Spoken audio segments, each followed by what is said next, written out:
Kerry Boulton is Australia's most respected exit strategy advisor and CEO of the Exit Strategy Group. Welcome to this week's segment. Now, I've got another important question to ask you, and that is, at what point in the process do you talk to your staff and go, hey guys, we're putting the business on the market, we're going to be selling? Do you be open and honest and transparent with them and tell them what you're doing? But at the end of the day, you've invested 5, maybe 10 years into this, and you want to maximise the result for you. What should you do? When should you tell your staff? You know, this is really contingent on how you run your business. If you happen to be an open book management type business, then the chances are that's exactly what you're going to do, is tell them, and they'll know all about it. But like most, you're probably not. So generally speaking, it's information you're going to keep fairly close to your chest for quite a while. You really... depends on the relationship that you do have with your staff. I didn't tell my staff until the last minute because there was a lot at stake. And I think that that's going to be the majority of small business owners, or business owners in particular. They probably will keep it pretty much close to their chest. And what about if you have a couple of really key staff? I know it's, part of the sale could be having those staff on a contract just to say they're locked in for the next 12 months or 2 years to help in that transition period. So is that something that's a good strategy to do? And you obviously got to talk to those people. Definitely. Key staff in particular, they're the people that are going to be the most affected. So understanding how it is going to be from their side is important. And one of the decisions you need to make is how you're going to look after them, what you plan to do. Whether in fact you are going to say something to them to look after them.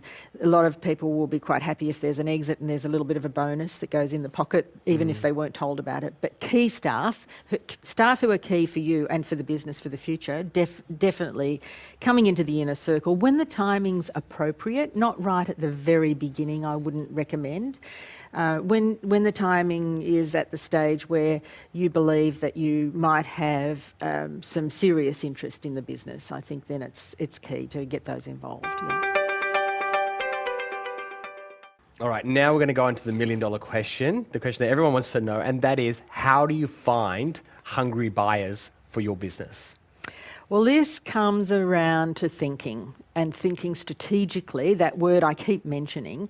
The most money that you're going to get will be if you can make a sale on a strategic basis to, say, a larger business that will be able to take yours, put all the to get the customer lists and the business that you're currently doing, and be able to cross-sell and upsell to that client base. So what you have to sit down and really brainstorm what other businesses that might be complementary to my business, not necessarily a competitor. Obviously that is a strategy, a competitor might buy your business, but who might be a complementary business? As an example, let's take a small cleaning business as a guide, okay? Sure. When I say small cleaning business, they'd have to be, let's say, the turnover's maybe 700,000-800,000, quite a reasonable size. Sure. Who else might want to talk to the clients that the cleaning business has that they could offer complementary services to? Could be a security company. Could be security. Could be a maintenance company. Correct. Or gutter cleaning. Think about complementary services that they could in fact offer, and therefore your business might. So who are your clients, and who else wants to sell to those clients? Correct. Not necessarily the same product. Could be a completely different product that they have already. Yes. But they want to sell their products. Correct. To your target market. Correct. Okay, interesting. Multipliers. So that's what you mean by strategic. That's right. Strategic buyer. Correct. Anything else that you want to tell us about strategic buyers? Well, it could you could be in what's called an industry roll-up. That's another way. So this is where someone will go buy 10 accounting firms and then sell them to an even bigger company, or possibly listed or something along those lines. Correct. And you might have some big players that are looking to get a larger market share, so they're going to go out and buy up all the smaller businesses. Those sorts of business transactions are often quite lucrative. So that's called a roll-up. Roll-up. Okay. Yeah. Jargon. Yeah. Strategic buyers, roll-up. We're getting there. Yeah. Okay. What else can you tell us about? How do you find these strategic buyers? Because as opposed to just another, just a husband or a wife or a couple, whatever, that just want to buy a business to, kind of have a job. You're really looking for someone that's looking for not just to run the business, but looking for the strategic value, right? Sure. Okay. A really good way is to go around and ask some of for instance, your relationship with some suppliers that you might have. Ask them when they're going to other businesses that are not in your industry, but different industries, who their customers might be, who you could maybe chat to that could have complementary services that you might be able to have in your business. So you can flip it around a little so that you're basically doing a little bit of spy work. Yeah, okay. So you don't go out and tell them, I'm selling my business, who do you know? No. So how do you phrase it to them? Just explain that one more time. Yeah, you could just say, if you're going to one of your suppliers, let's take the cleaning business. You might be purchasing some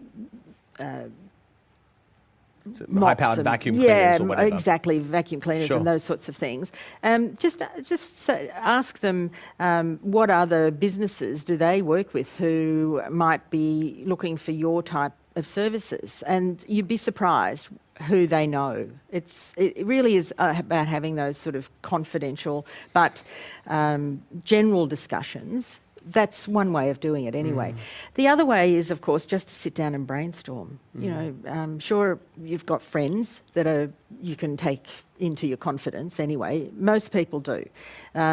You might be able to sit down with your friend and just simply brainstorm who is it that might be a complementary business that we could put on our list of potential buyers for us. I've heard experts kind of say, asking yourself the question, who can make more money out of my business than what I can? Sure.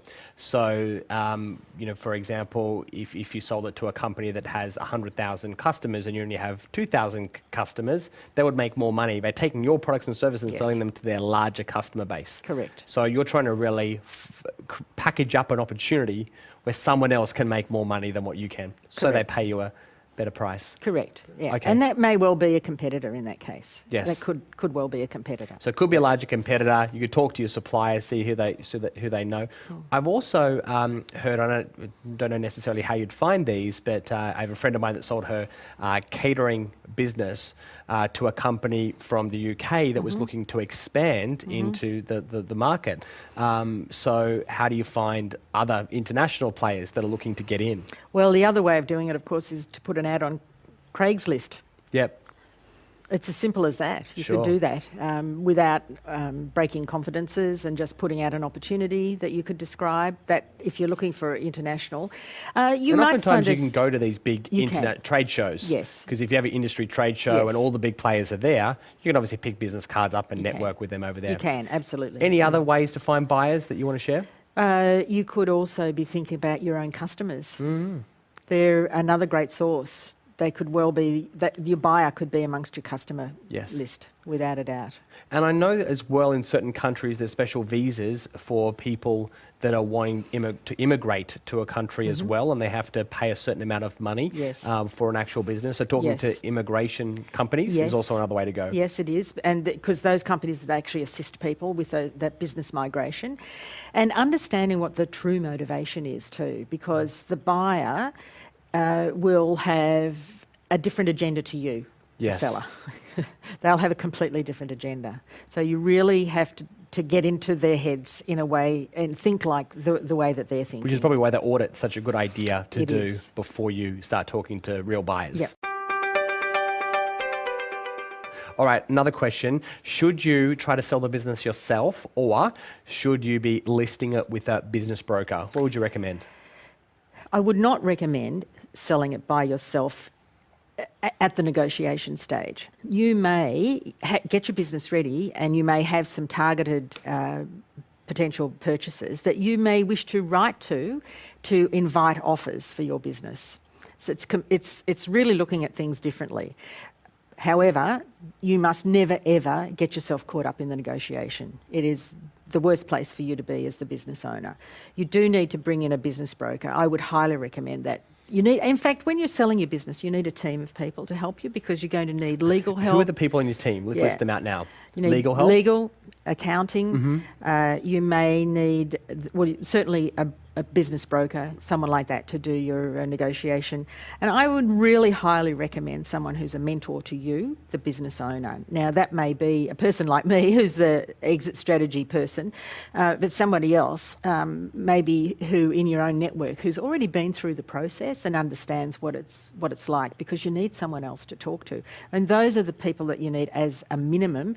You very likely will need a financial planner as well, right? Because even part of the, as I'm talking about before in the exit audit process, is about figuring out how much money you really will need. A good rule of thumb is the 4% rule. Explain that. Okay. That's, say you are looking to earn, you have a certain amount of capital. Say you need $150,000 or $200,000 a year to live on. That's what you decide.